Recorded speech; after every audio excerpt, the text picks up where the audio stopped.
Let's get nuts.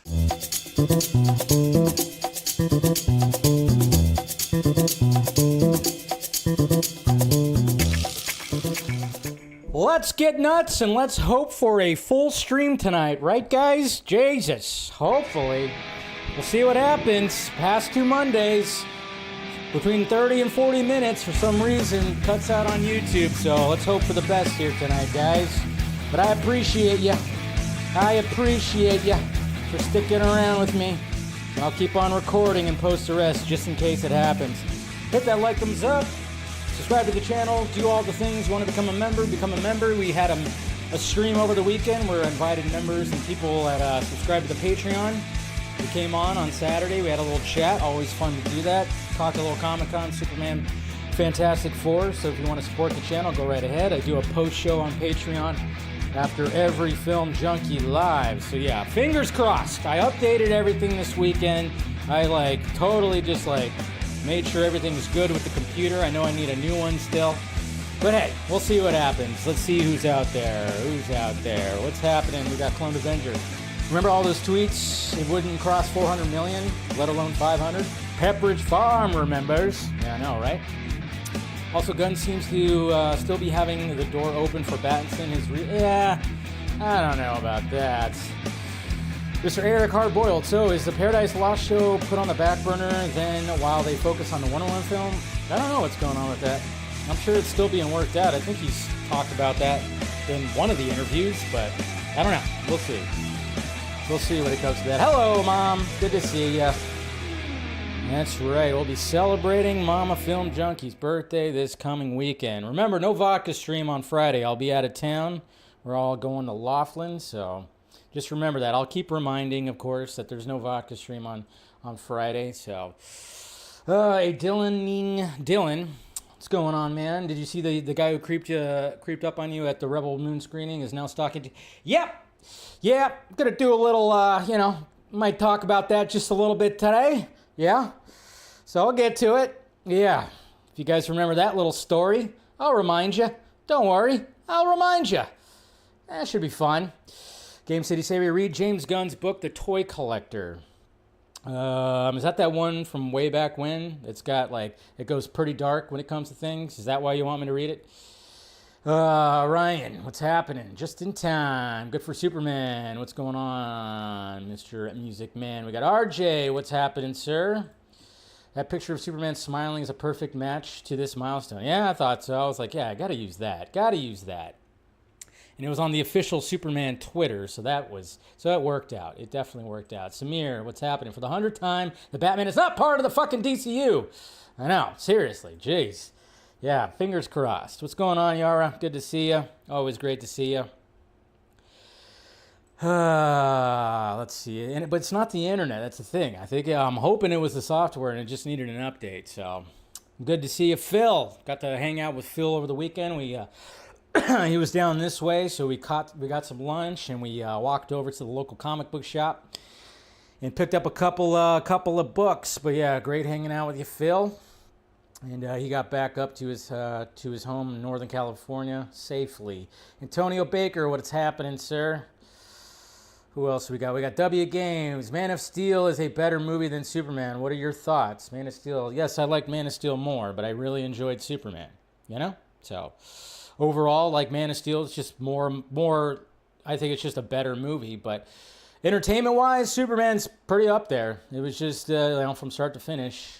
And like I said, Laughlin, woo! I don't know. Maybe I'll do a happy birthday live stream from Laughlin. Nah, probably not, but who knows? But yeah, who else we got here? What's going on, Mr. Gonzalez? Everybody good? Everything good? Hopefully it's good. Okay, so it looks like that's it when it comes to all the new people. Thank you guys again, of course, for spending time with me. Hit that like, thumbs up. Like I said, we'll hope. I updated my OBS. I updated my drivers on my computer. It's not the internet. It's definitely not the internet. The internet, I have top tier freaking internet, trust me. And it is hard-lined in. So I think it's just, like I said, my computer is showing its age, that I've said before. But I think I'm hoping it was just because I needed to update a bunch of things. So good to see you, Shano. Good to see you out there in the chat. All right, guys. Hopefully you guys had a good weekend. Like I said, hung out with Phil. Good times. And then, like I said, got some reading material. Watched some movies. Watched Happy Gilmore 2. Hopefully you guys saw my little, my quick review of Happy Gilmore 2. Like I said, I was actually shocked about how much I actually enjoyed that. I thought, oh man, here we go. This is going to be beyond stupid. And it's stupid. It is stupid. But for some reason it worked. We had a kick out of that. I watched it with my brother. And then we watched this docuseries about the Red Sox and Yankees that's on Netflix, which was really good too. So, Saturday was a pretty eventful day. I love it when I can disconnect from the internet from a good chunk of time, and that's what happened. Hanging out with Phil, and then, of course, hanging out with my brother and watching some movies and shit like that.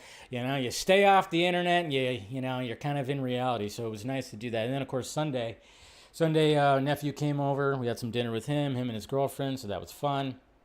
Watched that South Park episode, the season premiere of South Park. Woo, baby, they were going after Trump, and it was hilarious.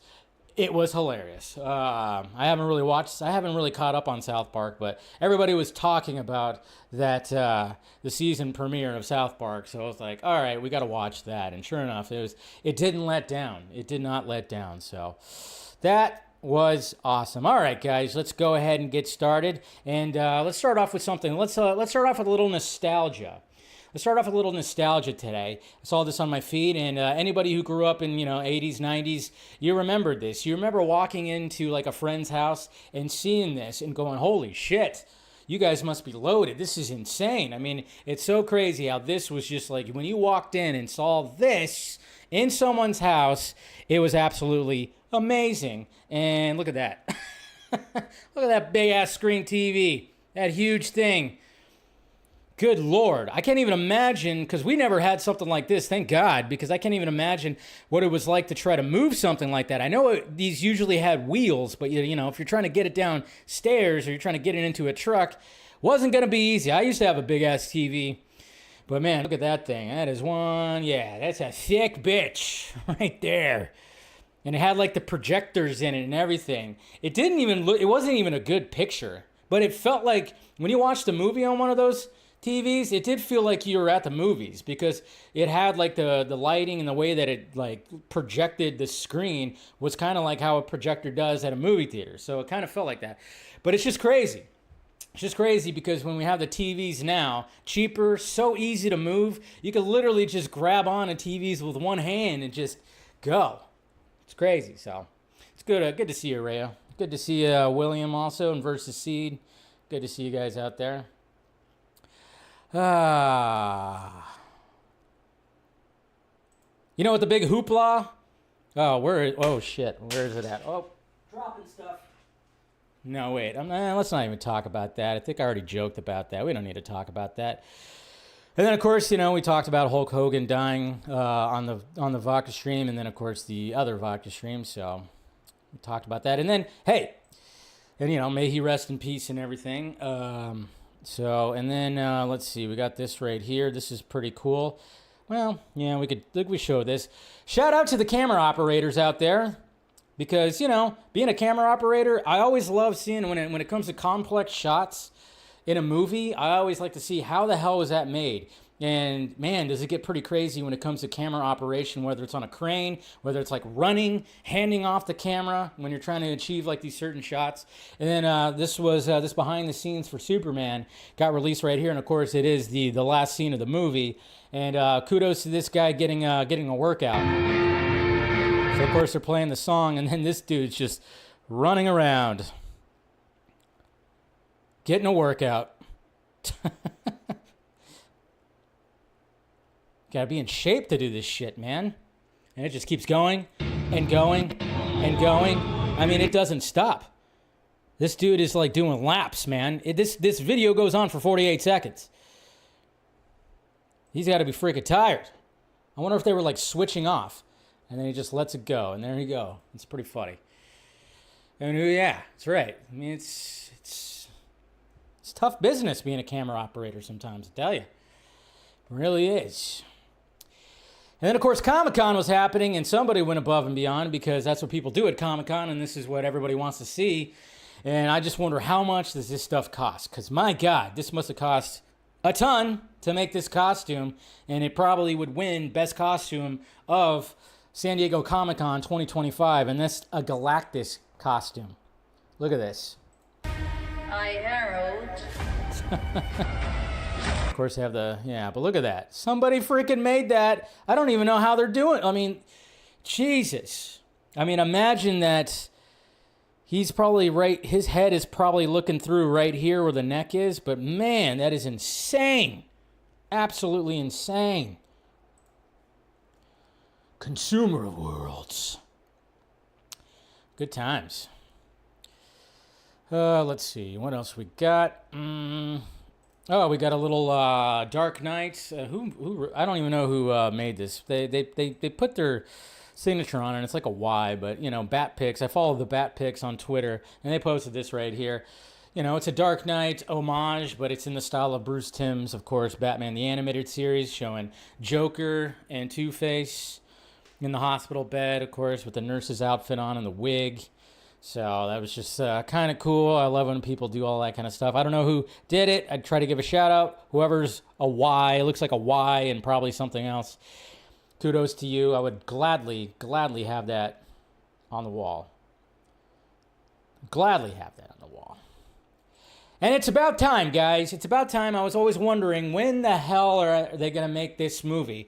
Because remember when first-person shooters, technically, like, you're looking out and you're shooting. I mean, basically, it was Doom, right? Doom was like one of those.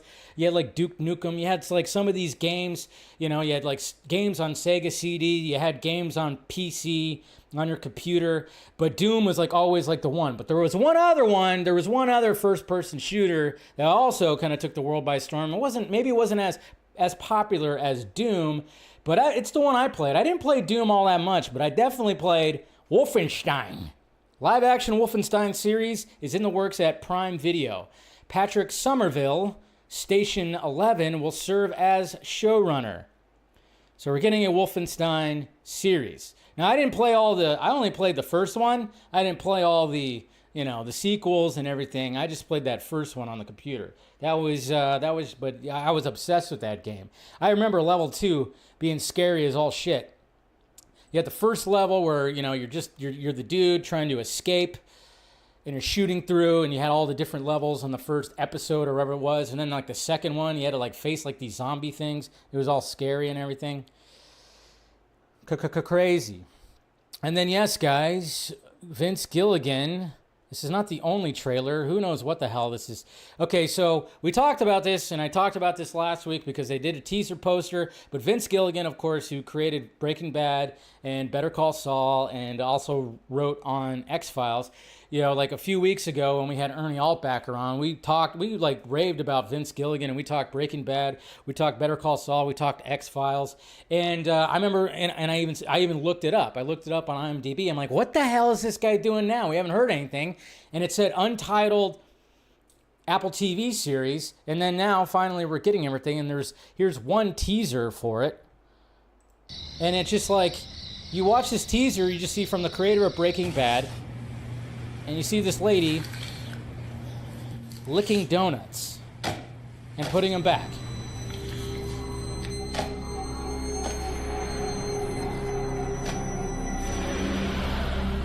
Pluribus. Pluribus? It's like, what? Described as a psychological sci-fi. But now it's basically the storyline. Basically, it's got all that, but apparently it's a story about multiple unhappy people that are trying to. What is it? Hold on. Let me get the full thing here. Because there was a new trailer that came out today as well.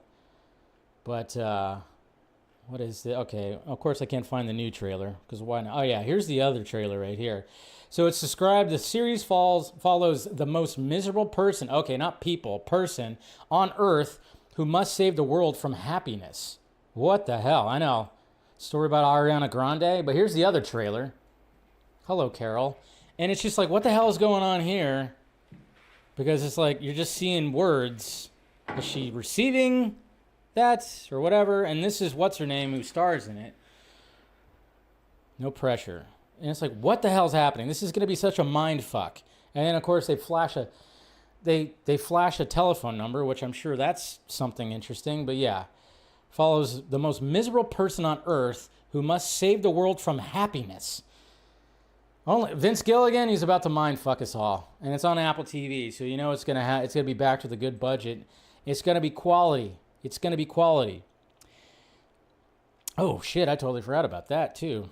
Hold on. There's something I forgot that I wasn't good that I almost forgot. Let's see. There. Just okay. We'll get to that. There's some DC stuff. We also have this. I don't know if you guys saw this trailer. So there's going to be a new War of the Worlds. War of the Worlds. That's going to be coming out. It's going to be a new movie with the title War of the Worlds. Now, obviously, War of the Worlds has been around forever. So how the hell do you freshen up? How do you do War of the Worlds again? I mean, the Steven Spielberg, Tom Cruise one was actually pretty damn good. I really enjoyed that movie, especially when you of course, see Tom Cruise running and everybody's just getting, zapped. And he's like running through and people's like fucking bone dust is like hitting him in the face and everything.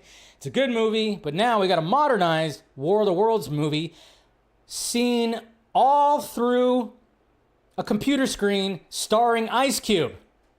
That's right, starring Ice Cube. We're not going to watch the whole thing.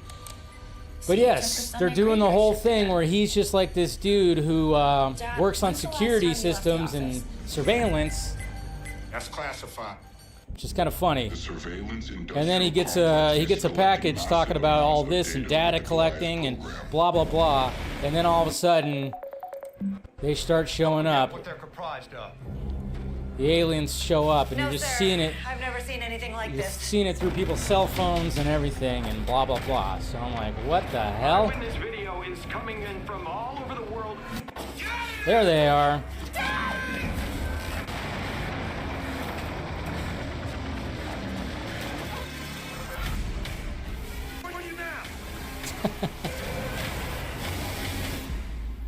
Your data is deadly. War of the Worlds. What the F?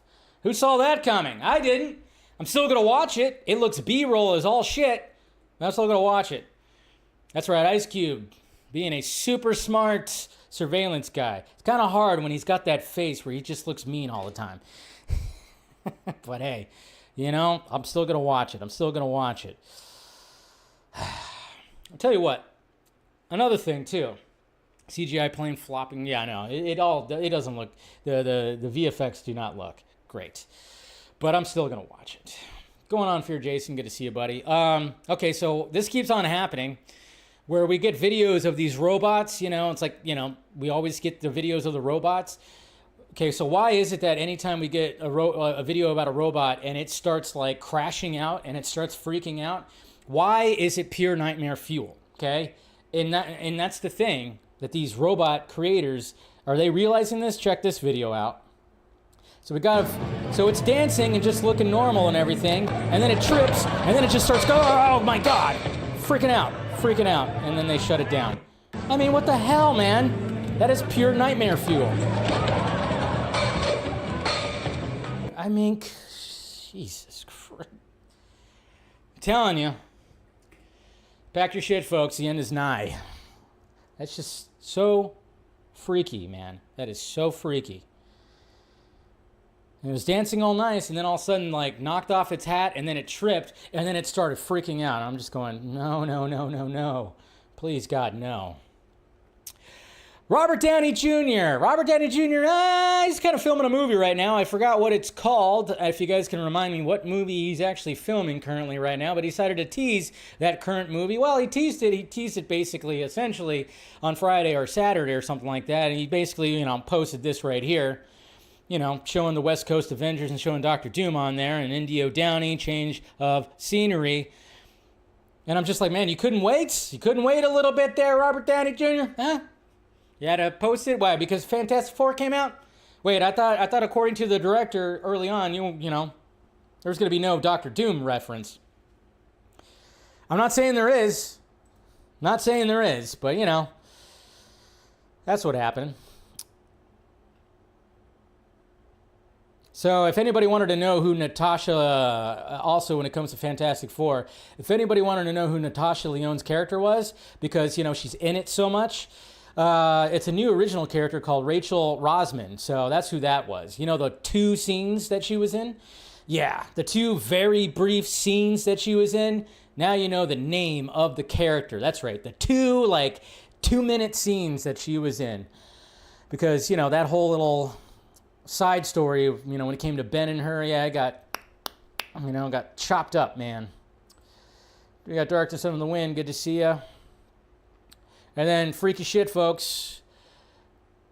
It is so weird how this got posted right here. So after Fantastic Four comes out, the weekend that Fantastic Four comes out, guess what? Guess what is spotted by some telescopes out in space? That's right. This right here, I didn't do any research, and maybe it might not be true, but it is kind of funny that this showed up on my feed right after Fantastic Four came out with all the Galactus shit. Potential hostile alien threat in unidentified interstellar object, new study suggests. So they're looking out there and finding some weird shit, and that's what they're kind of seeing. Is he coming? Is the Devourer of Worlds coming for us? Jesus Christ, Feige and Marvel Studios, let's not get so meta, all right? That's a little freaky. I don't know. Again, who knows? Maybe that's not true, but maybe they just posted that because of what came out. But man, that was just really freaky. It's a comet? Okay, hopefully. But if it's headed right for us, that would suck too.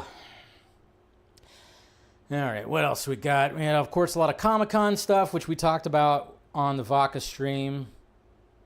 Talked about that.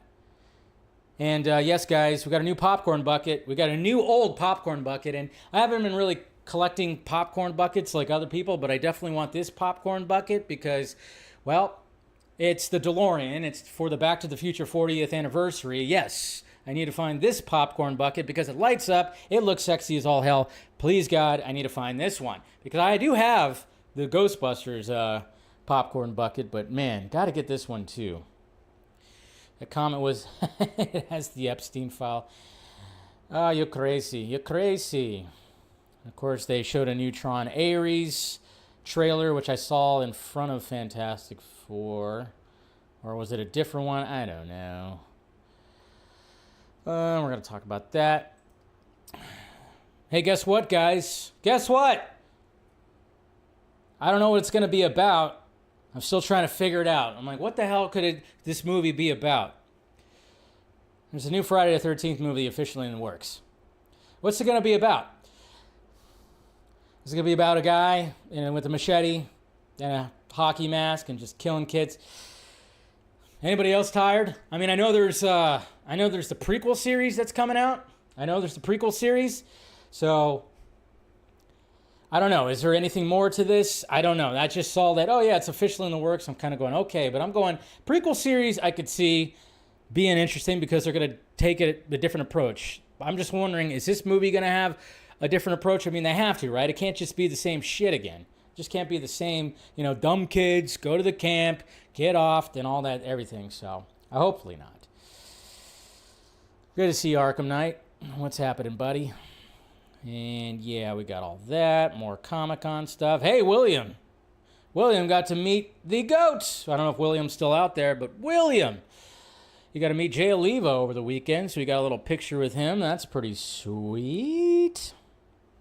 I like that. I like seeing that. We got some Supergirl art. We want to see some... We got some good Supergirl art right here. First from Johnny Geek Edits. Obviously, now that we know what she kind of looks like in the costume, he posted this right here. He didn't just post a poster, he posted a banner, and that looks pretty damn sweet right there. Of course, of her wearing the jacket, so Johnny Geek Art made that beautiful little banner right there. Pretty sweet. And there was another thing from Job Huts. Let me see if I can find it here. Job Huts also posted something. Where is it? I thought I posted it too. Maybe I didn't. There it is. Job Huts posted this art right here of good old Kara. This time not wearing the jacket, so that's pretty sweet as well. Nice little art from Job Huts, who makes really excellent art. That costume's going to look good. I'm just wondering, when are you going to fully release it where she's like standing there? I want to see the whole thing, not just with the coat on, but they are not revealing the entire thing quite yet. Like, God damn it, Jimmy Guns. We got blue balls, man. Anyways, yeah, I said that. I did. Okay, Fantastic Four, Vanessa Kirby. Pump the brakes a little bit here, Vanessa, because we're all not buying it. We're not buying this. We're not buying this at all, but apparently, according to Variety Magazine, I mean, we talked about this on the Vodka stream, too. You know, the movie's good. Don't worry, it's good. But, you know, let's face it, you could kind of tell that Baby Franklin, little CGI, Baby Franklin was happening. Maybe not with everything, but there was at least part of it, especially when, I don't know, they're in deep space. Vanessa Kirby says 100% of the Fantastic Four was shot with a real baby. Our lead baby, Ada, a little girl, was just heaven. We had lots of other babies who were acting with us and helping us. I'm like, is this a joke? Is this a joke? Because, yeah, maybe in the shot when they're on the bed and everything and whatever the hell, but I'm like, no, there's no way, especially when they're in Zero G and everything. During that really awesome scene, by the way. It's just like, you could totally tell sometimes, even at the end, there is one very noticeable shot at the end, the final, after like the final battle and stuff, where Reed like picks up the baby, and you could just see that, oh wow, that needed another couple more renders when it came to that. But I'm just kind of going like, whoa. But most of the time it looked fine, especially in that second act thing, it looked fine, but you could still tell, it's like, okay, that's not a real kid. But sometimes it did, so. Anyways, but I'm just like, oh, pump the brakes on that just a little bit. And we're not buying that. Are you just straight out lying? Yeah, just straight out lying. It's all good. All right, let's talk about this right here. I'm gonna probably get a little ranty right now. I don't know if you guys remember a certain individual. I've talked about the story before that, over 2 years ago. Was it over 2 years ago? I don't know when it was. When was the Rebel Moon premiere? Was it the end of 2023? I think so. So almost 2 years ago. And I told you about a certain individual that claimed that he followed me and Mr. Stephen Colbert, to the bathroom to see what would happen. Basically kind of hoping for like either a verbal or physical altercation, I don't know if you guys remember that story, but yes, that actually did happen, And apparently, this certain individual decided to do something this weekend, and it was kind of crazy because RJ, I don't know if RJ is still out there, he posted this right here, and this went pretty viral. It's almost at 3 million hits, 3 million views when it comes to his tweet right here. So let's go ahead and bring up the tweets. I've been informed that one of the biggest James Gunn haters on the internet and devoted Snyder cult leader spent tons of money and dozens of hours waiting to get into Hall H to infiltrate the Peacemaker Season 2 panel in order to try to get James Gunn to notice him and do something about him being there. According to him, he actually wanted to cause a scene that would get him thrown out. And he is currently bragging on it on YouTube. True mental illness, all that stuff. Apparently, according to his words, he even made threatening motions and locked eyes with Gunn to try to get the security in the building to do something. What the actual fuck? And that's the guy right there, by the way. If you're wondering, that's him wearing Superman pajamas, standing in front of, I think, the wrong building when it happened, but I think you guys all know who that is. So, yeah. So when that blew up, and then I talked about my story again, and then I kind of like saw some clips and saw some things. I know Jordan, Chainsaw Reacts, he made a video about it. Some other people made a video about it. And yeah, I'm trying to understand exactly what he was trying to do exactly. I know like he posted a clip of The Boys where what's his name is looking at Homelander, where Butcher's looking at at Homelander, and he was trying to compare it to that. I don't know. So, you like that guy? Well, you shouldn't like that guy, Bell. I'm just saying. He's not a good dude. But yeah, so he went there and he said he infiltrated. I don't know how you infiltrate a public panel. You pay money.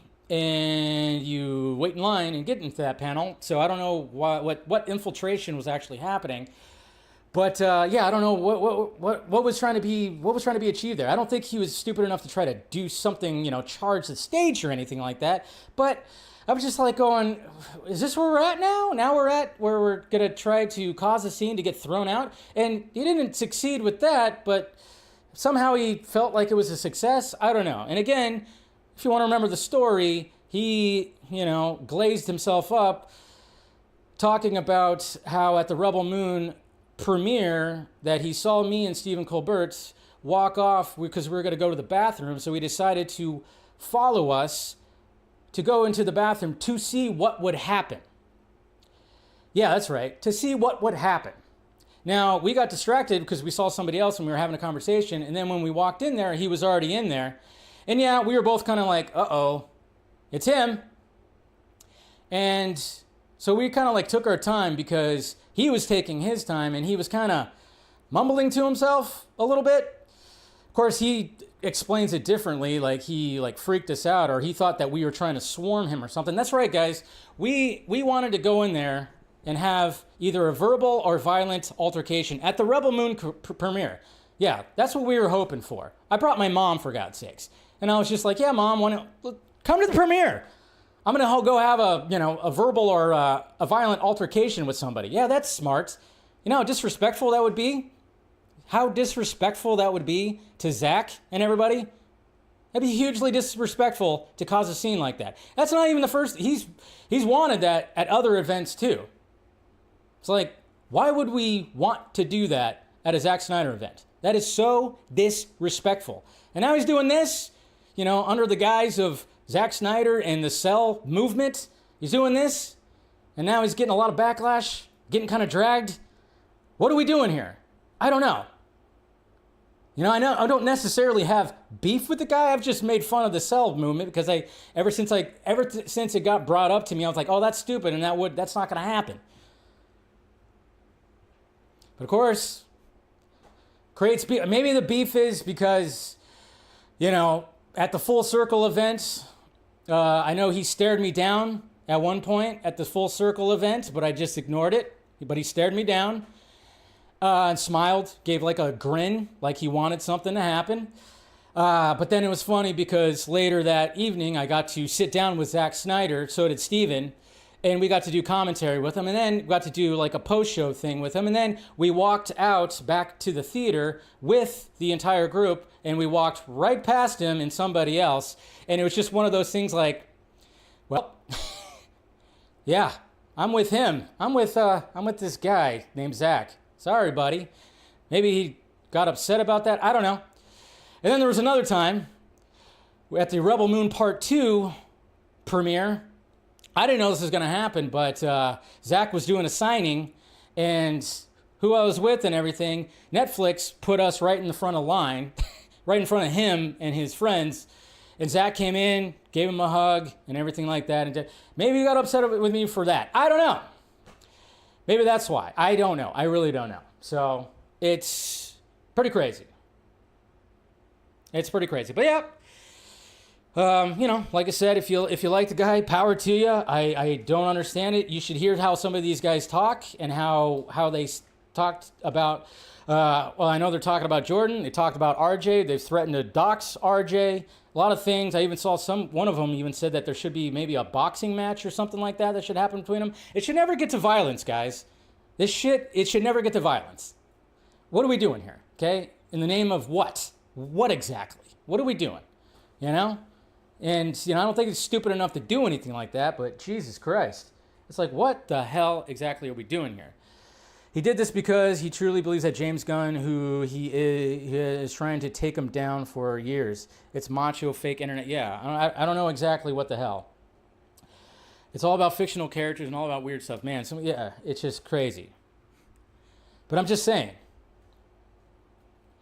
But yeah, I'm just saying, when I found out that, he wanted to meet up in the bathroom to see what happened, that was like, all right, are we really going to go this far over Cape shit? Are we really going to go this far? And yes, I will gladly say, me and Steven were a little freaked out because we had no idea if he was going to do something. because we didn't want to do something. We had no intention on doing that. Again, how disrespectful would that be to Zach and everybody there? It'd be hugely disrespectful. That's why I just go, are you really a fan? Are you really a fan? Because it doesn't seem like it if you want to be disrespectful to them. But yeah, you should hear some of the shit that comes out of their mouths and stuff. So yeah, we have fun at the premiere, Mom. Yeah. Luckily, like I said, nothing happened. But yeah, you should hear some of the things that they say. And of course, people that call me a bully online, there's been guys that have called me a bully online who support this guy. And I'm like, this guy is really, it's like, are you kidding me? Yeah. Still don't understand why he calls himself Skywalker. Does he ever talk about Star Wars? Anyways, okay.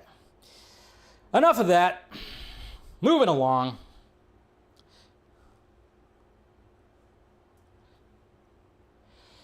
Yeah, but none of those other content creators followed me to the bathroom, Belle. I'm sorry, you're not going to convince me otherwise. Just saying. That's all. Hey, you want to see a very awesome Mr. Terrific Year 1 variant cover? Well, we got one right here. We got one right here that looks pretty good. That's pretty sweet. I saw that and I'm like, that is sexy. Mr. Terrific is becoming more popular, I think. And but yeah, that cover is excellent. Excelente right there. Gotta love that. And that's for, All In, Year 1, number 3. Number 3. And here's a picture of Phil and I right there. I took a little selfie. I got that, and I got, All-Star Superman as well. But I got the Batman Resurrection. I've totally forgot that the Batman Resurrection book was out. I think it came out like last year. It came out a while ago, and I totally forgot about it. And I saw it. I went, oh shit, I'm gonna get that. And then of course, Phil got Batman Beyond the White Knight. Sean Murphy. What else we got? Oh yeah, and so what was happening? Did you guys see this new trend on Twitter that was happening? I saw so many people. I thought people were hacked. I thought people got hacked, but they were asking Grok about how many famous people have visited my profile, like kind of thing, visited their profile. That was like a constant thing this weekend, and I'm just going, are people just getting hacked, or do people actually want to ask Grok how many famous people have visited their profile, or people need to know that? I was just kind of going, I don't really need to know that, but for a minute there, I thought people were, because it was like a copy and paste, and everybody was posting the same thing.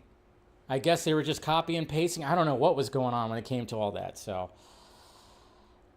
it was weird. But hey, apparently, according to somebody I interact with, he actually said that it's kind of funny. He actually said that Grok answered him and said, I was one of the famous people that visited his profile. And I'm like, what?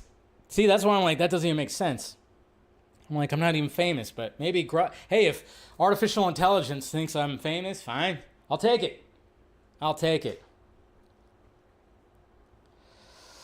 What else we got? Okay, so a lot of people are freaking out about this. We got Brandon Sklenar again. I tell you, until we get the DCU Batman casting, this guy is just going to be fan cast. And you know what? I'd like him to be. He has the look. He has the voice. I haven't seen too much with him, but I think he could actually pull it off. But he did his trainer posted an image, and his trainer is WW Fit. And this is what he posted right here. Training one of my best friends for his biggest role yet has been a fucking blast. He pushed through the hard days and maximized the good. And there is Mr. Sklenar, and I'm just going, okay, Jesus, what the hell's... Those abs are a little too 3D, my God. But yeah, looking pretty jacked. And just, I don't know, he's got like a 10-pack going on right there. I'm like, that doesn't even make sense. And of course, everybody's like, whoa, is he doing it for Batman? No, probably not. Unless he's going to show up in Clayface, which that's always a possibility. Clayface is going to start filming soon. I don't think that that's actually the case. I think there's a movie called Fast, it's like spelled out, F-A-S-T. That's from that Tyler Sheridan guy. That's going to be a Warner Brothers movie. That sounds like what he's actually training for. But it is a Warner Brothers movie. DC Studios is part of Warner. I'm just saying, I just wouldn't be surprised if Gunn and crew have kept their eyes on Mr. Brandon Sklenar right here. And I'm just saying, you need Batman real quick? He's already in Batman shape. He is in probably the best Batman shape that any other Batman actor has been in. I mean, that's insane. Insane.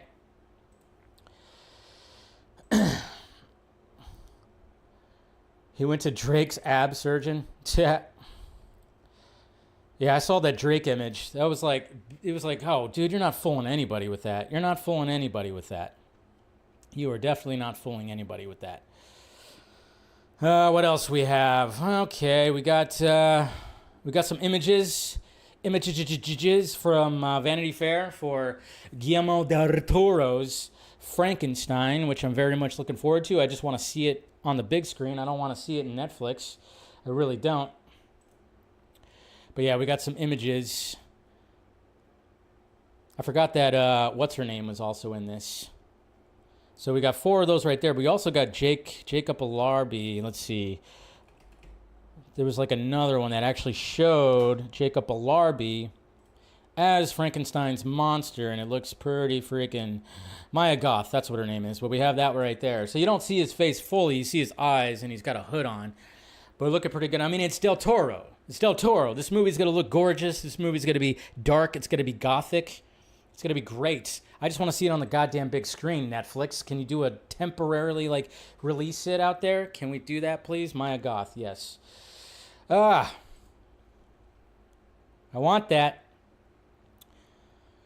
Oh, yeah, and this is funny. Somebody posted this right here, because obviously we're going to be talking about Superman crossing, a billion. And it's funny because I saw this right here that showed up on my feed, and there was like a thread of like, people that were saying that it was not going to, not going to cross 500 or whatever the hell. And it's funny because these are people that have been in my mentions, or they're just saying like, why are they bragging about 200 million global opening weekend? Superman L caps out at 450. DCU movie page, I remember this guy. We used to follow each other, but then he went hardcore, that way. He said this will do Flash numbers, not even Superman Returns, even. It's kind of funny, and then there's more. Let's see. Why is bro hiding 150K? Blah, blah, blah. Okay, so they're saying that not going to make 500 million. 56% drop. Second weekend, foreign box office. Catering. Fantastic Four comes out. Superman will do between 475 and 500 million. It's like, just eating a little crow. That's all. It will never get a billion gross. I never thought it was going to make a billion. The people who thought it was going to be a billion, crazy. So this person said 300 to 400 million. Let's see what else we got. Oh, I'm aware. I just don't see it making anything higher, given that outside of Batman and the DC 500 million. Yeah, not going to do that. It's just funny. Imagine if Superman Legacy makes less than Thunderbolts. Just fun to see. Oh, this guy. I love it how this guy, he would show up in my mentions, and he has Zach as his profile picture. It's just hilarious. It's like, guys, why do you have to have somebody else as your profile picture? Why are they bragging? Okay, we already saw that. Yeah. 300 to 400 million. You know how it is. Anyways, we don't see any more of that, I guess, but Yep. It's all good. It's all good, But yeah, the people who thought it was going to make $1 billion, though, they were also a little Looney Tunes with it. I was like, no, there's no way that it's going to make $1 billion. It definitely wasn't going to make $1 billion. Like, it's a success for starting a new franchise. They're happy about it. They're happy about the good word of mouth, the positivity that's been coming out of it, the fact that it's, still flowing, and it made 500 in 3 weekends. And it'll probably cap out, it might get to 600 or it might cap out just below that. But yeah, in and of the movie itself, it should to break even would be 675. But again, we've been talking about this a lot. William has been emphasizing this like crazy, is the fact that it's like, you cross 500 million. It's of course we're going to talk more about that. But then speaking of Warner Brothers, speaking of Avatar, they finally released, guess what, guys? By the way, the stream is still going. We're past 40 minutes. Yay. No, hopefully I didn't jinx it, but I think everything's going to be okay. So, but did you guys see the Avatar Fire and Ash trailer? Well, they finally released it. Saw it in front of Fantastic Four. So we'll get a little bit of it right here. But it, of course, looks absolutely gorgeous. Visuals look good. Of course, doesn't do it justice unless you watch it on a big screen. But yeah. The children.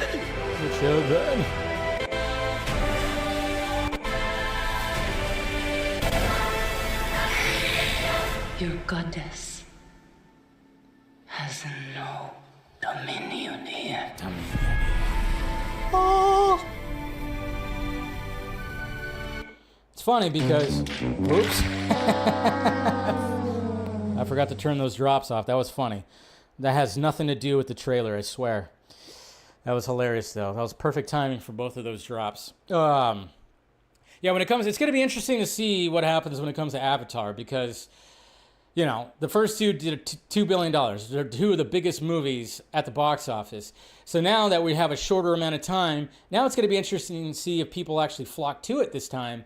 I don't think it's going to make $2 billion this time. I don't know. I don't think it's going to make $2 billion. I think it'll probably cross $1 billion. I don't think it's make $2 billion. The reason why the two movies work is just because, and I was telling my dad this. I was like, you realize if you want to go see that movie, we got to see it in IMAX 3D. I don't like to see movies in 3D, but if it's an Avatar movie, you watch it in 3D. That's part of the experience. Now, the Avatar movies are they're not really that rewatchable. They're really not. I think I rewatched the first one twice on TV at home. I think I watched, and then I watched the second one once.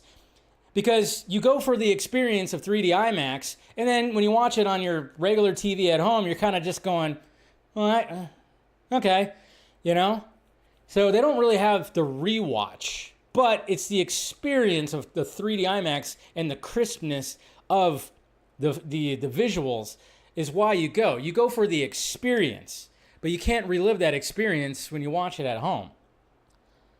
So, and then people go and do numerous screenings and everything. So, but yeah, I'm definitely going to go watch it.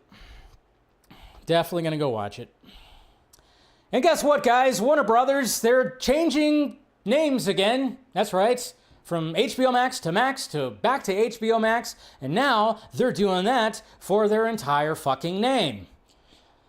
Warner Brothers will be named Warner Brothers again. Warner Brothers Discovery is splitting in half into Warner Brothers Streaming and Movie Studio Assets and Discovery Global, the cable networks. Cool, whatever.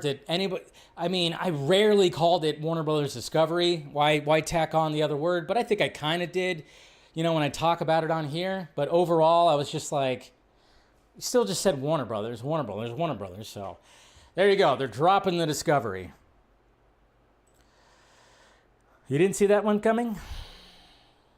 All right, what else we got? I think that might be it. Yeah. No. Yeah. No. Oh, yeah. Okay. Let's talk. Okay. A couple of Marvel things actually before we get started with everything.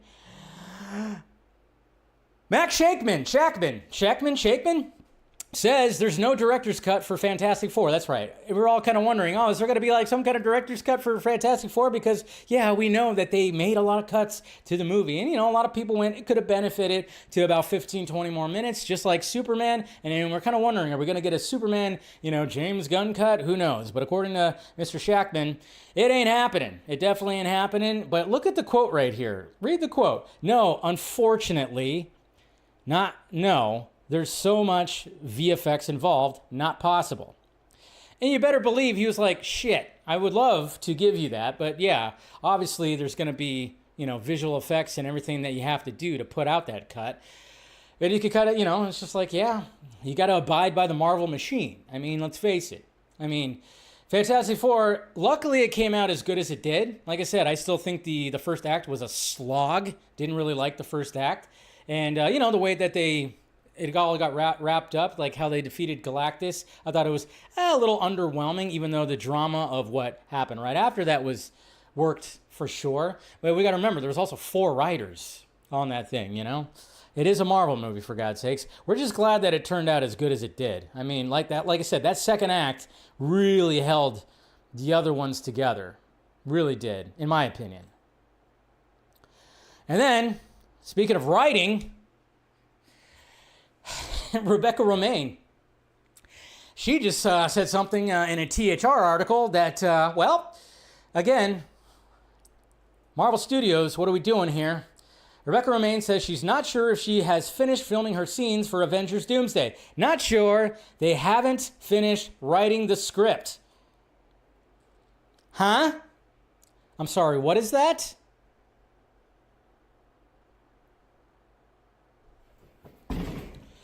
That's what that is. I mean, there's probably a reason why they postponed it to December of next year, right? I'm just kind of wondering, like, I know, this is why I appreciate what Gunn is doing and making sure they have a full-on script before they greenlight everything. And I'm like, man, crazy. But that's what she said right there. She was very, very honest about it, and I appreciate that. I appreciate that she did that. She was probably like, oh, I'm just gonna say it. Fuck it. And then finally, to wrap up the tweets, Gremlins 3 is coming out, guys. Yes, we already heard that it was in development, but it wasn't greenlit yet. But now we're kind of wondering, okay, are they actually going to greenlight the Gremlins 3 script? Well, the script is waiting, has a script waiting to be approved by Steven Spielberg. So if he's going to approve it, well, you know, you might as well just have it happen, right, guys? Because God only knows if he approves the script, just like James Cameron approved, what, Genesis and Dark Fate? You know, those Terminator sequels were stellar. Yeah, I mean, if Steven Spielberg approves the script, that doesn't mean shit. Doesn't mean it's going to be good. I mean, it could be. I mean, but I'm just saying, you use the examples of James Cameron approving, you know, sequels to Terminator, and they end up being shit sandwiches. Do we need another Gremlins? No, but they'll probably do it. Weren't they supposed to do a fucking animated show? Did that come out? Did that get canceled? Weren't they going to do a Mogwai show or something? Am I imagining that? Is that a Mandela effect? What's happening? Am I wrong about that? I like Salvation. Yeah, Salvation was actually pretty good. It's just McG is not the best director. Good old McFrickin' All right. Let's see, a couple things here before we get really started. But let me start getting into the DCU news. Spielberg is the GOAT, so hopefully, you know, hopefully it's all good. Let's see. Okay. Oh, I love it how I saw all the tweets. I love it because you know how like James Gunn got a standing ovation in Hall H. You know, while he was being stared down by Ski. I saw a lot of. I love it when I saw a lot of tweets how like everybody's like, it's so forced. They're forcing the standing ovation. I'm like, it was. I swear, I'm like, God, you guys just need to stop. I saw when I go to my For You page, I saw these guys like, you know, talking about how like the standing ovation was forced and all stuff. I'm like, guys, it's Hall H. It's a bunch of comic book nerd people out there. Most of them probably love Superman. It's James Gunn. He just made a Superman movie. Of course they're going to freaking give a standing ovation. They would do that if anybody made a Superman film. I get, but it's just so funny. It's like, of course. It's literally Comic-Con. In Hall H, yes, they're going to get a standing ovation. That's what happens. Get new writers. Or just talk about shit you like. The fact that James Gunn gets so under your skin, it's getting unhealthy. It's like 10 years ago when people were so pissed off at Zack Snyder for his Superman. It's like it's deja vu. It kind of is deja vu. That's what I keep saying. It's like deja vu-esque. Let's see, was there anything else when it came? Okay, there's a couple things. Okay, we got also a little video right here. Well, now I'm going to go down that, but I think there was something else I was going to bring up that it was on my feed that I should have just had ready, but of course I don't. No, maybe there wasn't. Maybe it was something else. Okay. Oh, yeah. We'll get that. Okay, let's see. Yeah, I was like trying to remember exactly what I was going gonna go over because, of course, it was pretty sweet. Something that James Gunn posted. Oh, come on, Twitter. What are you doing? Gunn has come up with better excuse to imply. What? What are we talking about here? And we got some Peacemaker. So of course there was the Peacemaker trailer that came out. We're not going to go, on the Saturday version of the Vodka stream. We did a reaction to it, and it looks fun, looks stupid. There's some stupid things that are in that trailer, of course, but overall, I'm curious to see where exactly it goes, and so that it should be interesting. I mean, but there's some behind the scenes things. I mean, obviously they're talking about the pocket universes. We have a behind the scenes of what the hell is this? And it almost seems like, oh, is this a Martian? But then people are, no, that can't be a Martian. We saw this already, but yeah, we're going to get some kind of alien looking dudes. I mean, looks pretty freaky, not going to lie. And I'm talking about the guy on the left, not on the right, guys. Okay. See, I take jabs at James Gunn too. Jesus Christ. Yeah, that's a really interesting alien-looking dude here. Yeah, they posted a bunch of behind-the-scenes stuff. We don't have to, see all that. I like this image right here of Corn Sweat and Eddie right here. So, and, I like that. It's a good little image right there. Give them a little noogie. They're having fun. Corn Sweat, he seems like a fun dude. Like I said, after I watched him on that podcast, I was like, all right, I like this dude so much more. And if you guys want to, you couples out there, if you want to spice things up in the bedroom, well, how about this contraption right here? Oh, yeah. Oh, yeah. Get it.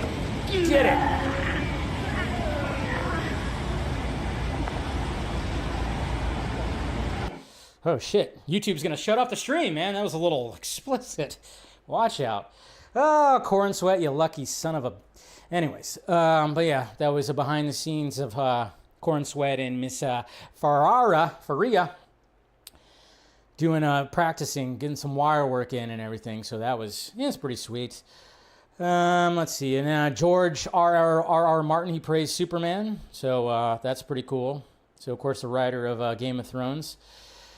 He praised Superman right here. He said, Supes and I are old friends, and this is one of the best Superman movies in a long time, maybe ever. This new Superman reminds me of the version I used to read about when I was a kid. So he gives a praise. Gee, I wonder how much Warner Bros. Is paying him. Oh, not as much as they're paying me.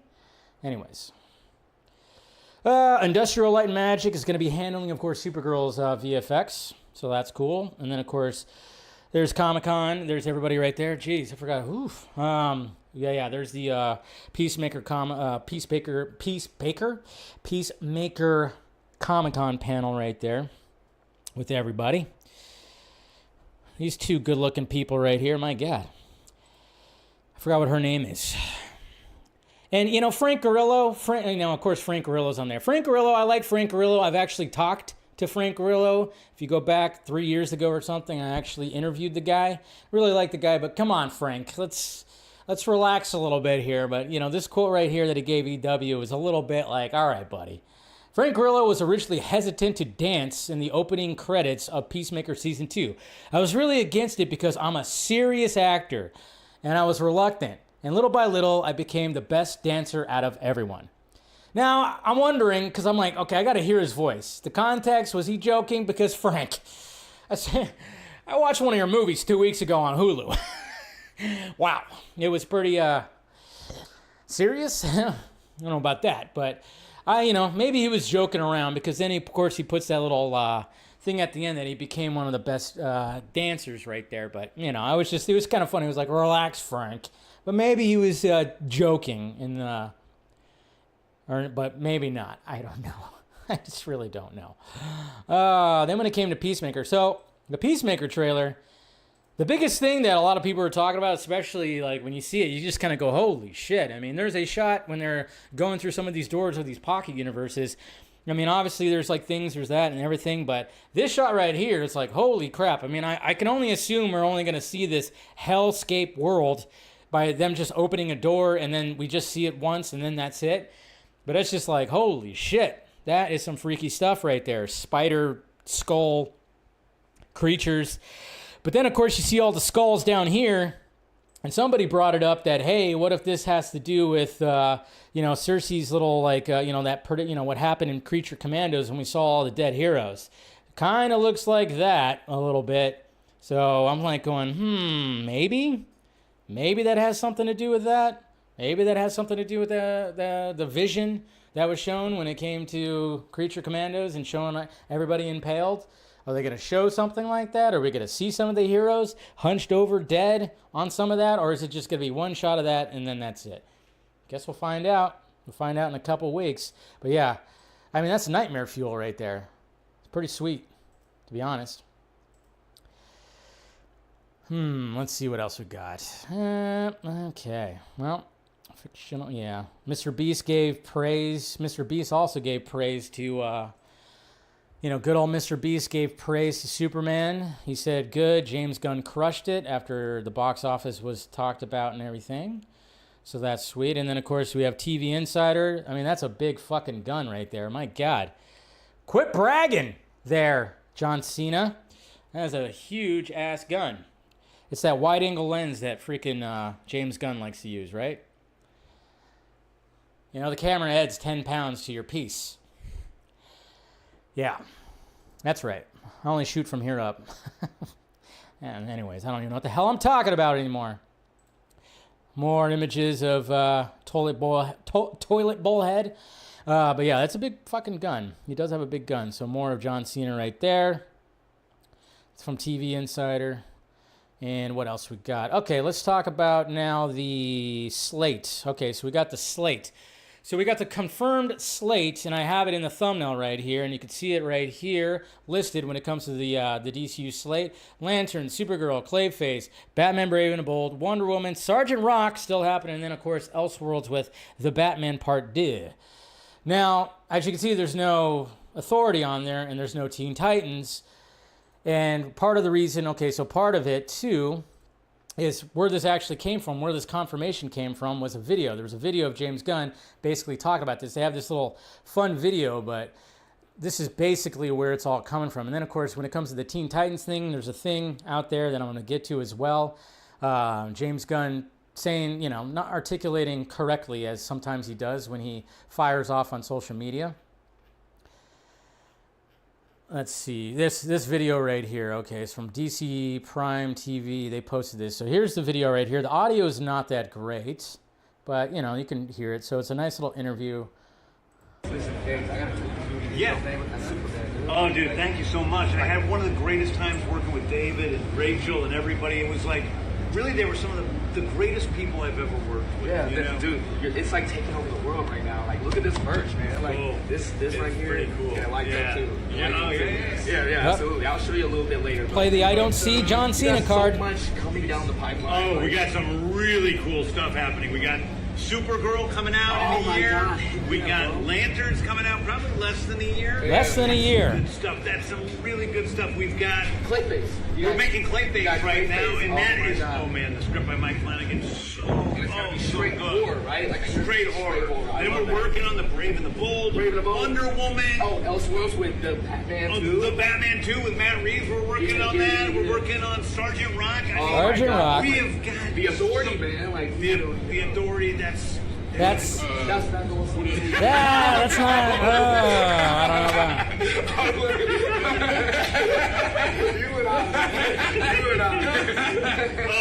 But I think that's really all the projects that were, that's everything that's important. Yeah. That's the important stuff. The crypto shorts. Crypto shorts. Little cartoons for kids that are really fun. What about HBO Max stuff? Creature Commandos, man. Well, Creature Commandos, we're working on. Dude, I just met with Dean on Creature Commandos season 2. See, okay. Real big priority for us. Oh, it's so cool. The first season was fire, bro. They're gonna be people are gonna be, whacked out by all the, superheroes we're adding. Oh, listen, anytime you got monsters, you got superheroes, I'm down for it. The animation was pretty sick. Oh, it's so good, yeah. But yeah, I think that's all we got, man. That's it. Yeah, that's pretty much everything that I care about at DC. So I love that. Guys? Oh, sorry, dude. I am so sorry, John. Was he here this whole time? Just 3 normal folks hanging out, reminding you to watch Peacemaker August 21st on HBO Max, Season 2. You're not going to want to miss it. I'm having a lot of trouble controlling the volume of my voice. Don't worry about it. You can find out what bird blindness is. And there you go. John Cena, everybody. All right. Fun video, but, you know, I guess a good way to confirm the DCU slate right there. You know, it works. People like John Cena. So, now, when it comes to the Teen Titans, the whole Teen Titans thing, and the fact that Ana Naguara is supposedly, she of course wrote Supergirl. She's currently writing Wonder Woman. And then, of course, then there's like the Teen Titans that she was supposedly writing that script as well. And then right here, I guess on Threads, James Gunn was saying, like, because somebody asked James, have you read the script for Ana Naguara's Teen Titans? And he said, it doesn't exist. She's been on Wonder Woman for a while. Okay. But then it was like, well, wait a minute. Do you mean the completed script or what? Like maybe she had a script or had a pitch or something, and so there wasn't anything quite yet, but she is going to eventually do something. I don't know. But then right here, he answers again. I don't understand. We said the script's not finished there. I asked Anna to move to Wonder Woman to finish that first, and she did. Okay, there we go. All right.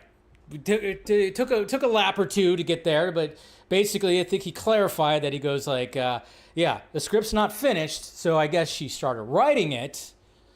And then he was like, let's kind of take a break from that. Let's not do that right now. Let's get you up on Wonder Woman, you know, start working out that stuff right there. And apparently that's going a lot better. Maybe like Teen Titans is going to be on the back burner for a bit, which I wouldn't be surprised. Yeah, keep that on the back burner a little bit. When I heard that was going to be like part of like the part chapter 1 or whatever, or maybe even chapter 2, I went, really, Teen Titans already?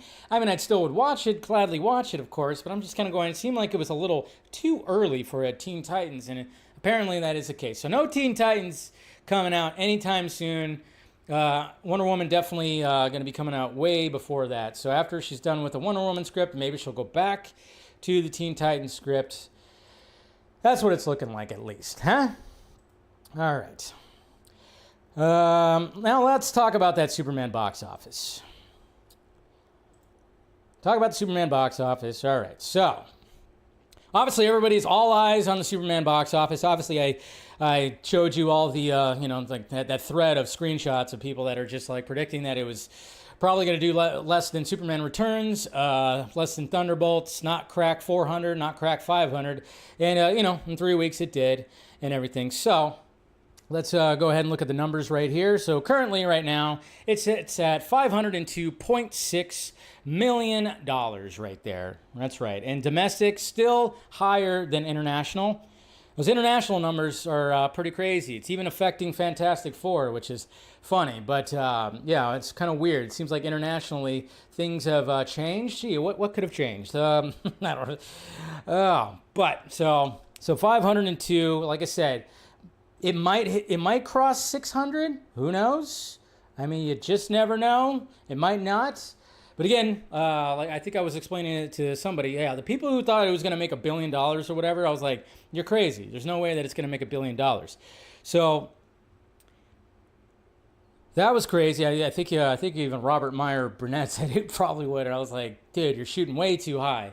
But like I said, Williams has been screaming about it on the Vodka stream and on his own show that, you crack 500 million, crack the champagne, because trying to start off a new universe and you have that movie just, at least do that, then gangbusters. Yes, 675 would be the break-even point if you go by the formula that is, you times the budget by 2.5 to 3. I always like to do 3, add a little bit of that, whatever. And according to, they said it's a $200 million budget, but at first it's 225. You go with the higher number, because why not? You just go with the higher number. So, and then of course now the new headlines are now that by tomorrow or by this weekend or whatever, that Superman's domestic box office is going to pass Man of Steel's altogether. So I was like, whoa, domestic, interesting. And this is not worldwide. Worldwide was of course like 683 when it came to Man of Steel.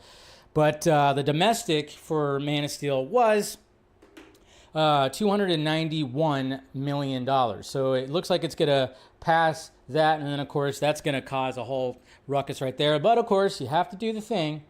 Man of Steel total box office run in 2025. Inflation. You got to add the inflation.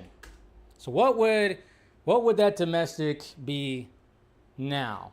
So if it was 200, it would be, let's see, worldwide. Let's see, adjusted for inflation, ticket price. Is that looking right? Okay, so yeah, it still is not going to do that. Adjusted gross.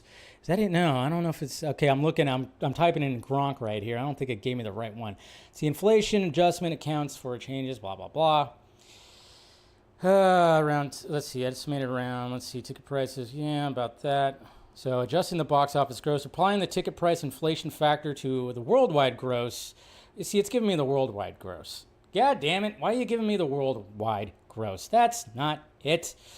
I was trying to get the domestic gross, but it's not giving me that. See? Let's see. Oh, okay, here we go. Would it be, it looks like maybe if it was adjusted, it'd be 379? If I'm looking at this correctly. See, sometimes AI doesn't want to give you the answers that you type it in. But maybe, I'm looking at a number right here, it says 379. If you adjusted that but that doesn't seem right either. No, that's the international number. See, it didn't give me the inflation for that. Anyways, you have to adjust the inflation, of course. That's all you got to do. No, I really, let's see. But yeah, it just, again, who cares? Again, it's like, hey, you got the inflation numbers. Yes, it's not going to beat it. Okay, so don't think it's going to beat it. You know, you have to always incorporate the inflation, but you also have to incorporate, if you're going to do that, like I said when I went over that opening numbers, you got to add the inflation to the production budget as well. And then, of course, again, nothing's ever going to beat the first Superman movie, because if you adjust that to inflation, it's 1.4 to 1.5 billion dollars. But so yeah, when I'm seeing all the headlines, oh yeah, it's gonna pass the domestic earnings for. It's like, yeah, to a point, but you have to, do the inflation game, as we do. So, who cares? People are enjoying Superman, and people enjoyed Man of Steel. That's all that matters. Let's see, DCU. And then one last thing when it comes to DCU stuff. Look, the stream is running great, so it's it's all confusing. It's just whatever. Just have fun at the movies. Who cares? This dick measuring contest, it's like whatever. Are we done with this yet? Are we freaking done with it yet? Nothing beats Batman, okay? That's all I gotta say. Nothing beats Batman. Batman's still the GOAT. Batman's still the GOAT. Batman's better than Superman. Well, I mean, he pulls in, Batman pulls in more money. It's just the way it is. That's always the way it is. Why wouldn't it be that? Superman's, not as relatable. Now people are saying that, that some of it, like when it comes to James Gunn Superman, he made him a little bit more relatable, but hey. And why can't I find, I should have had this up already. Apologize. I'm searching for, okay. Let's see. Because James Gunn, let's see, he released this, okay. But I was like hoping to get, god damn it. Somebody has it labeled. There we go. Okay. Well, is that all of it? Yeah, that's all of it. Okay, cool. All right. Sorry, guys. Just pulling up some things here. Well, I guess I don't need to do that. Batman sucks. How dare you? Jacob, you're just trying to push my buttons. I get it. It's fine. You're just trying to push the buttons. Batman's the GOAT, and you know it. He is the GOAT. All right. So if you guys saw online, we have the Hall of Justice, and we got that mural that everybody was like going, oh yeah, there was like a mural around the Hall of Justice that was showing different early on superheroes and metahumans and what the hell. And some people were even taking like a shot of the screen or bootleg footage or whatever. They were trying to see where what some of these heroes were. So James Gunn decided to post it completely online, and so we got little people right here, and some of them are just like, what? Who is that? Who is that? Diablo? What? There's Zathara? What? There's Wonder Woman in there. What are we doing? And Sandman. What's going on? So you got everybody right here, which is cool. It's a cool little shot of everybody and just some of these random heroes. Now, it's going to be interesting if we ever see those in live action, or are we going to see them in animation? But, of course, there's people that took it upon themselves to, it didn't take long before people just, hey, let's label it, so then you can see exactly who everybody is, just in case you didn't know. And here we go right here. So we got Liberty Bell, Bullet Man and Bullet Girl, Max Mercury, we got TNT Dan, and Dynamite. The biggest weekday duo. Sorry, that's what it reminded me of. Phantom Lady, Atomic Knight, Freedom Beast, Animal Man, Wildcat, Vibe, Gunfire, and then we got Ray Palmer. Now, where I got the other one? I thought I had the other one. Oh yeah, I do, right here. The other side. We got Sister Symmetry, we got the Silent Knight, we got Exorcistos, Black Pirate, Miss Liberty, Whip Whirlwind, Super Chief, El Diablo, Ghost Flanders. I don't know who this guy is. This one's not labeled. And of course, Satara. Did I say Satara? Amazing Man, and of course, Sandman. Yeah. Okay, so I found one that didn't have the shirtless dude. He's like something, he's called something Boxer, right? Something like that. Liberty Bell almost resembles Lord Bravery from Freakazoid. Freakazoid, freak of you, freak of me. Yeah, I see what you're talking about. Yeah, some really deep cuts right here, of course. Some really deep cuts right there. So, gotta love that. Sister Symmetry is Madame Zandu. Oh, is that it is? The boxing dude is you? Gotcha. Okay. But yeah, so there's the Hall of Justice right there. That's pretty much it. So that's cool. Like I said, when you already have an established universe, have some of the heroes on the wall. Like I said, I don't expect, if anything, it would be like a Watchmen situation where you'd see like a montage and you see like maybe some pictures being taken where you get some people like standing there. Of course, Watchmen, it was a little bit more, that was more pivotal to the story. But, I just wouldn't be surprised. Maybe there'll be something where you get some stunt people just in those costumes. But if anything, they would just show up in like animation, right? Like maybe in some kind of animation where you do like some kind of flashback. But it is cool. Like I said, there's so many characters in the DC universe that can be utilized. And it's just really sweet. Just pretty sweet that we're seeing versions of them, even if it's just on a mural, even if it's just like that. And that's all we're seeing, which is probably going to be the case for most of them. We're probably not going to even see any of them because, unless we need to, unless we just like decide to take like a huge deep dive. But I don't think that's going to happen. All right. And so that's it. That's it when it comes to the DCU news. Now let's go over to the MCU. Let's talk about some X-Men and get some updates on X-Men right here. We got Jake Schreier, the guy who did Thunderbolts, right? The guy who did Thunderbolts, the guy who made Thunderbolts, the director of Thunderbolts. Of course, he's going to be taking on the first X-Men movie when it comes to the MCU. It's going to be interesting because, man, we're bringing the X-Men into the MCU, and some are going to have to obviously be recast, and everybody's kind of wondering when is Hugh Jackman going to be recast and everything. But he gave a little quote right here, a little update when it comes to the MCU X-Men. The core idea of what X-Men is involves complexity. It's an incredible opportunity with super interesting characters and much internal conflict. These characters are wrestling with their identity and place in the world. That's inherently interesting and complex material. So he's talking about the movie. He says his movie will be recognizably different from the previous franchise. Like I said, not going to be much there because they still have to start introducing them. But he's going to take like a slightly different approach. You can only do so many, difference. But at the same time, back in the early 2000s when you had that movie and those movies, it was something different. But they try to kind of keep it grounded a little bit. They kind of tried to keep it grounded. Now that we're in a world of what we just got from two different comic book worlds, Superman and Fantastic Four, I think we're just gonna. I think both DC Studios and Marvel Studios are going to be okay with being comic booky, I guess you could say, you know, as opposed to really trying to keep things grounded. I think they're just like, hey, because Fantastic Four and Superman are very comic booky. So I think, when it comes to X-Men, it's going to be, they're going to lean more into the comic book stuff, but also they're going to bring like, hey, the complexities of the mutant gene and all the, how the world reacts. You have to have that. That's always been a part of X-Men. So can't wait.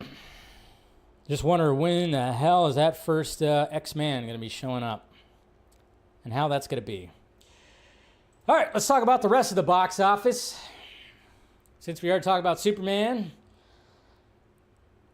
And of course, Fantastic Four made number one. So we got the box office of Fantastic Four first steps. Everybody's kind of going, okay, is this movie, when it comes to the July movies, which one's going to, is it going to be the dinosaurs? Is it going to be the guy with the red cape? Is it going to be the first family? What's going to blow up the box office? What's going to essentially win the box office, even though we all win? We all really win because we get summer blockbuster season and it's always fun. So, Fantastic Four First Steps makes $117.6 million domestic over the weekend.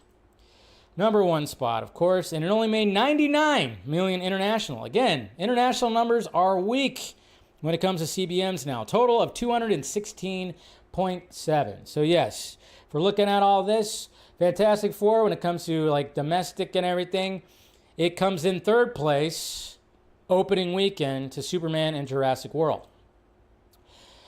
And then, of course, we looked at Superman already. That crosses $500 million. And then, of course, we have Jurassic World, which keeps on just raking in that money with $719.9 million right there. Pretty sweet. And then we got F1 that crossed $500 million as well. And that's doing very well over internationally because it's F1. Obviously, it was going to always do well international. But yeah, it's at $509.7 million, which is sweet.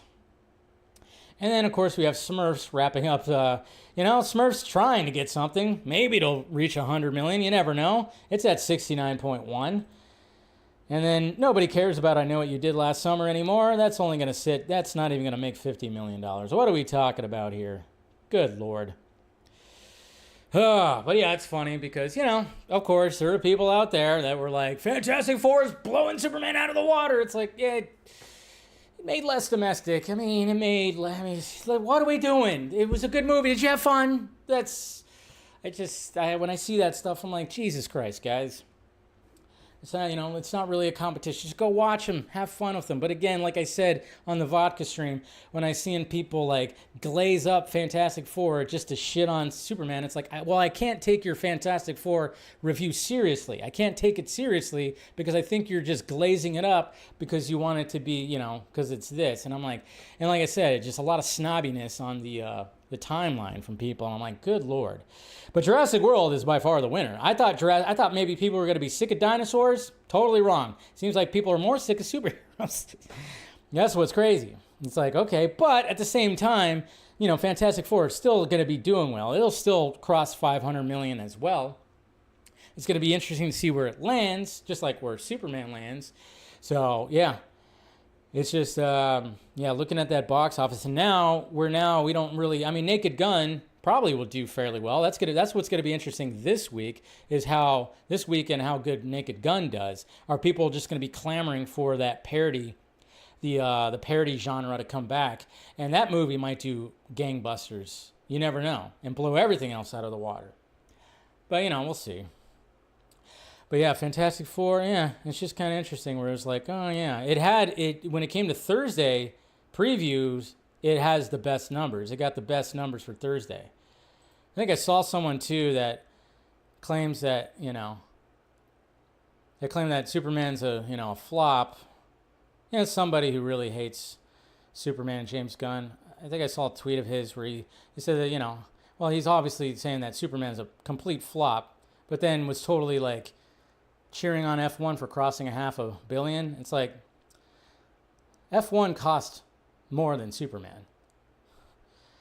But whatever. Again, people just show their hypocrisy. Because, you know, F1, yeah, that budget got inflated. But it's Apple, so who cares? They got the money.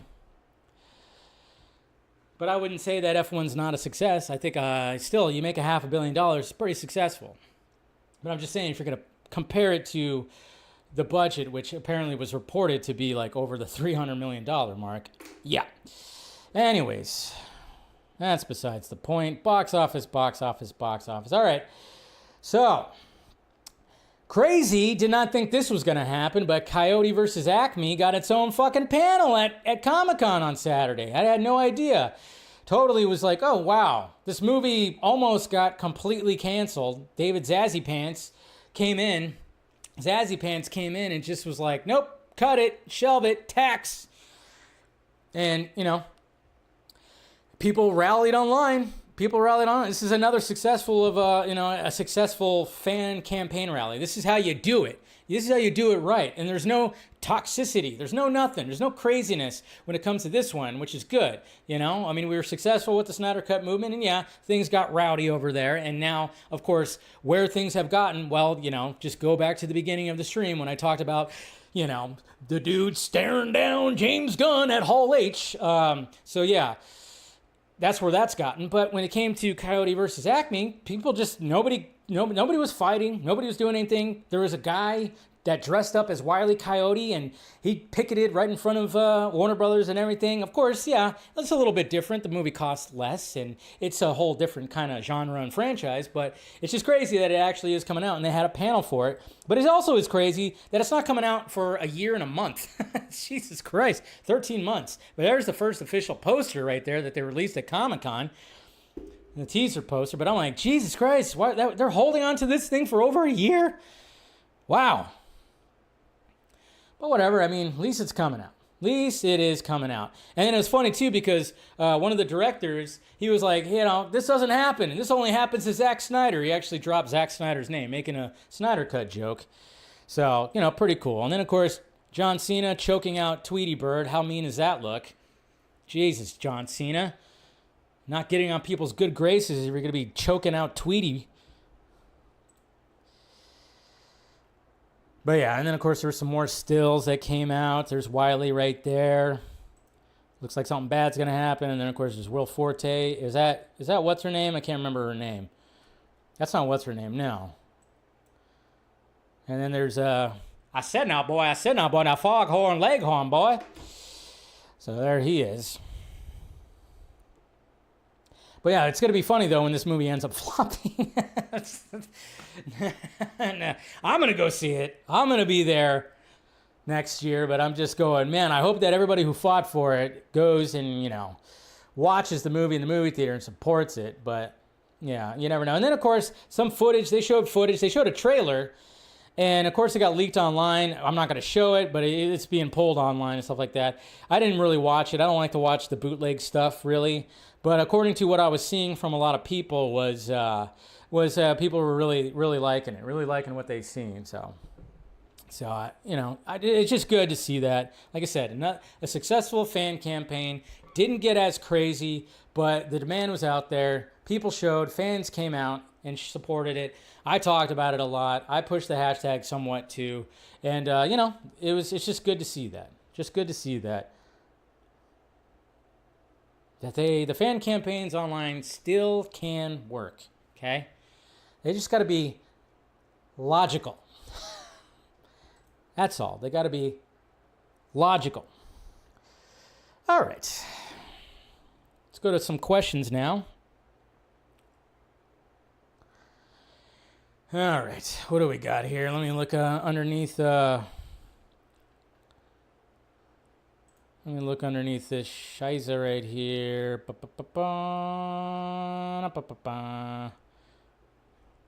What the hell is that?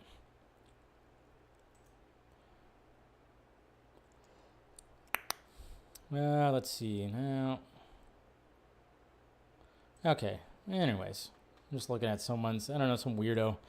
Yeah, you get some weirdos underneath here. All right. Let's first off, start right here. We got Yara. Good to see you. She was in the chat earlier. Hopefully we can get her back. on the as part of the panel again. We got Eric right here. Hey, Dave, I'm curious what the Wonder Woman film's title would be. I think just calling it Wonder Woman would be a mistake. Gal's film is loved and recent enough that you can't afford the confusion. Gunn got away with Superman since 78 film was Superman the movie. Yeah, that's going to be interesting.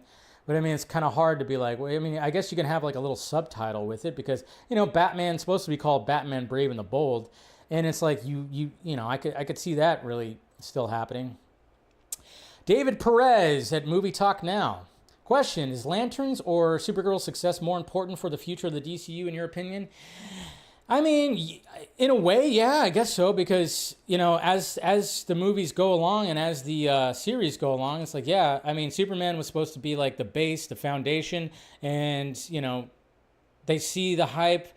Yeah, I'm sure they would love the box office to be better than it is, absolutely, but it's good enough to not, you know, freak out and pull the plug like they've done in the past and rearrange things.